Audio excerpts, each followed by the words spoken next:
Hello everyone, my name is Charles and this is William, and I want to welcome you to the Guide Principles. How you doing today, William? Pretty good, Charles. Pretty good. Yeah, this is going to be, we're going to redo a video about living in the Philippines, adapting to the culture, and where do you want to start, William? I think that, if you, like us, if you're coming over, it depends whether you're coming to visit. If you're coming to visit the Philippines, then it's just like, any other place that you take a vacation. If you're trying to retire, as Charles and I did, then there's a number of things that you got to do. There's some things that are priorities that you really got to do. And probably talk about a couple of them. I mean, if you're planning to move here and try to make a life here, there's some definite things that you need to do as opposed to coming over to visit. Let's start with the prep work we had to do to come here, because I was thinking about this topic, and it's like, what did it really take for me to come here? I started prepping to come here a whole year before I came. One of the things that I was told to do was to get a good physical. Not only did I get a good physical, but there's a list of shots that they recommend.ดyou get those shots? Absolutely, yes. I didn't. It's absolutely there was the the hepatitis shot. There was another couple shots. Really, what happens is that you look on the website of the U.S. Embassy, and they recommend certain vaccines for certain countries that you go to. Mm-hmm. So there was a couple that were for the Philippines. So I got both of them. Plus, I made sure at the time. Remember, we were coming over here right after a pandemic. So it was also that time too. But yes, even the flu shot, I got like the senior flu shot. So there's a number of things that you need to do as far as health, and we can talk about them also. Well, what I did was I went a step further, because we were taking those COVID vaccinations, and so I went outside my HMO and got blood work done and things like that, and I was vitamin D deficient. I had to deal with that. I had hormone deficiency. I had to go on a hormone treatment plan, because when I came over here, I wanted to make sure that at least in the beginning, I wasn't going to have no kind of health issues to be concerned about. And so that was a real concern of mine coming over here. You got anything else? I think that you need to really take health issues seriously. Most of us that come, 90% of the expats that they call us that are coming over here from the West, and I'll speak on the U.S., we're coming over here, we're 62 and over. So health is a priority. It's a big issue. As Charles said, I took a year or more. I got stress tests done. I got cataract surgery done. I had a colonoscopy done. I had everything done that Medicare and my U.S. health insurance would pay for in the U.S. before I came here, to make sure that I had a good health profile before I got here. So you can't wait till you come here to do all those things. You have to do those things in preparation. Failing to plan is planning to fail, guys. Yeah.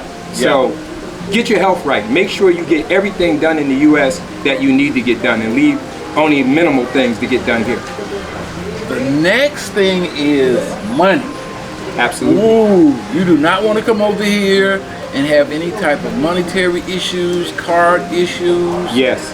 Things like that. So you need to I had to put in a travel request with my bank to let them know, to let the charges come in from my credit card and my debit card. I also had to register with MoneyGram to let them know I was coming over here, because I'm going to be transferring money. And something that William and I just talked about was Social Security. How do we deal with our Social Security? Because when I came in here, I ran into a guy, but he was from Europe, where his Social Security got stopped because they sent him a request to find out if he was still alive, but you can't get mail over here. Forget that. It's got to be FedEx. but I did register with my Social Security office, and I made sure when I got here I contacted them with my current address. What about you, William? It is, and like as Charles was saying, remember there's two sets of rules when you're coming to a foreign country, especially to the Philippines, which is 8,500 miles away from New York City. I'm from Philly, but the bottom line to it is if you're coming over for a vacation for 2-3 weeks or a month, there's a certain set of things you need to do, not as much. But if you're coming over and you're trying to retire, you absolutely have to make sure you see 2 or 3 Social Security checks come into your account before you even come here. Don't come here waiting for your first check. Ooh, wait. Make sure you're already getting 2 or 3 checks. You already got them in your bank account, and keep your American bank account is my advice. Even if you open one in the Philippines later, keep your American credit union or bank account where your check is coming into. Also, get yourself some kind of Skype number that you can call back to your bank or call back to the US, because you really can't on your phone here, and it would be very costly trying to do it with a Filipino phone. All right, you just brought up a really good point. Did you run into any problems?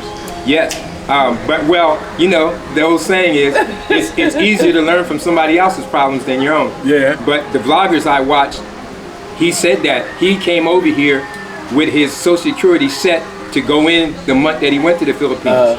When he came to the Philippines, the Social Security number sent him a code. And because he didn't have any way to get the code, no Skype number, no American number, he couldn't get the code, and he wasn't able to get his Social Security. Here's my disaster story. I came over here in August. I was here for a couple of weeks. If you're gonna come over here, look for an Airbnb.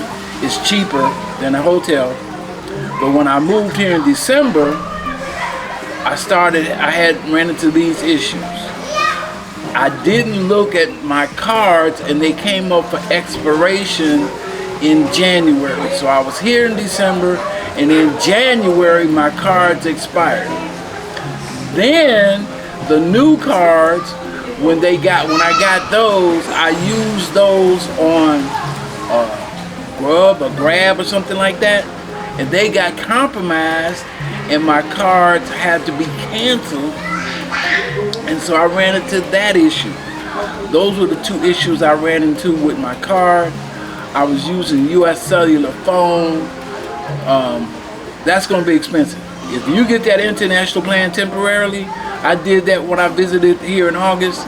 That phone bill was $400 when I got back to the States. And I really didn't use it that much, you know, to call back to the States. So I'll find an alternative there. The Skype program, that's a good alternative. $852 quarterly, guys. Yeah. That's really the way to go. Your banks can use it. Your family can use it. That's $8.52. William. So, what is it?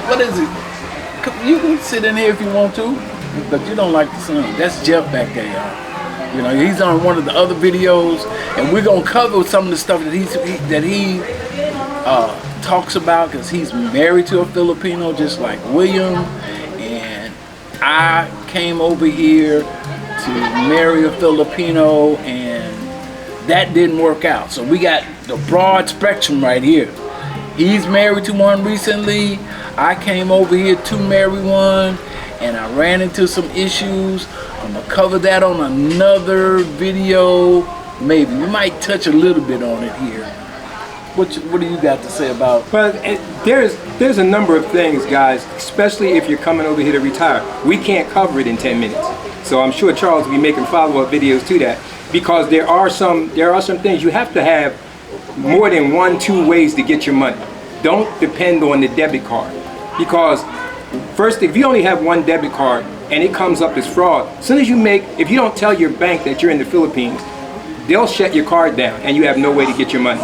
So have 2 or 3 ways to get your money. The best way, if you're going to come here and retire, to get your money is have your money sent to yourself, whether it's MoneyGram, whether it's Western Union. Say that your budget is $1,200 a month. Send the whole $1,200 each month through Western Union or MoneyGram. Then you don't got to keep using the debit card. Good point. Here's something he brought up.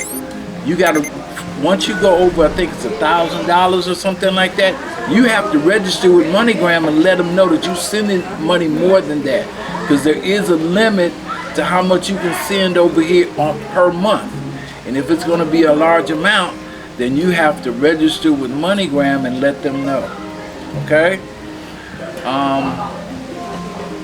What else, will you? Much is just, I send myself my budget every month.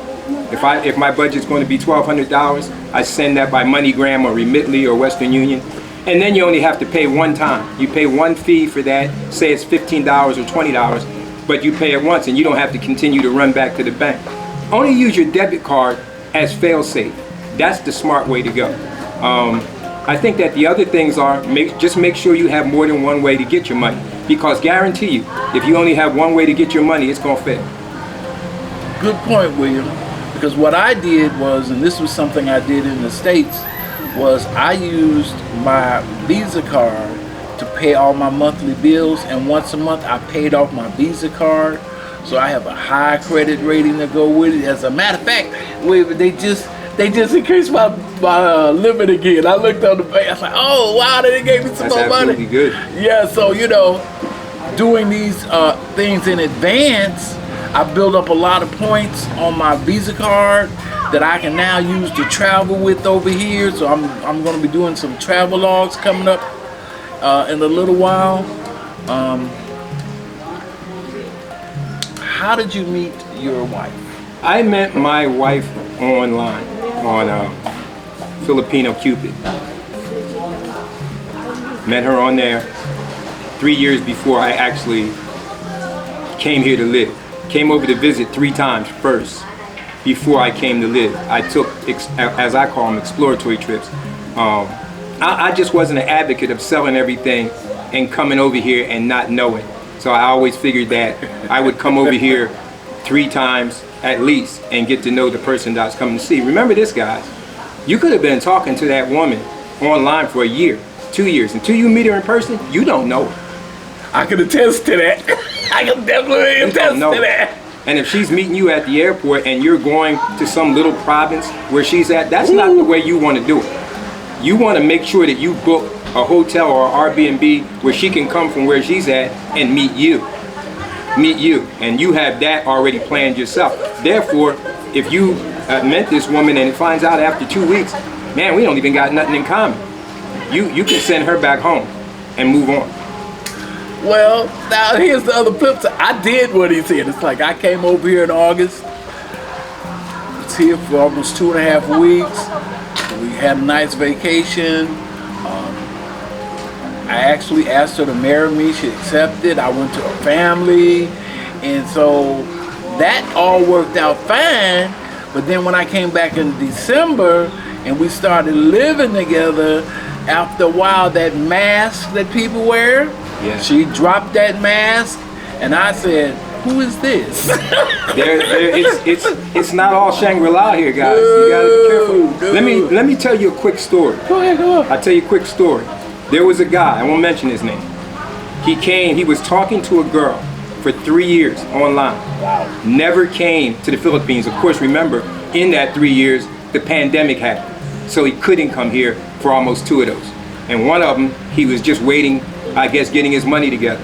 So he liquidated his house. True story. Liquidated his house. Liquidated his car. Sent all the money over to the girl so that she could, remember, he's talking to her for 3 years. So she could build a house and do all that stuff. Came over, talked to the girl. They were going to meet at the Mactan airport, which is 5 miles from here. When he got to the airport, she ghosted him. Ghosted him. He never heard from her again. He sent millions of pesos there to build a house that he'll never see again. He had the mayor of Lapu-Lapu and the governor of Cebu had got involved trying to track the person down.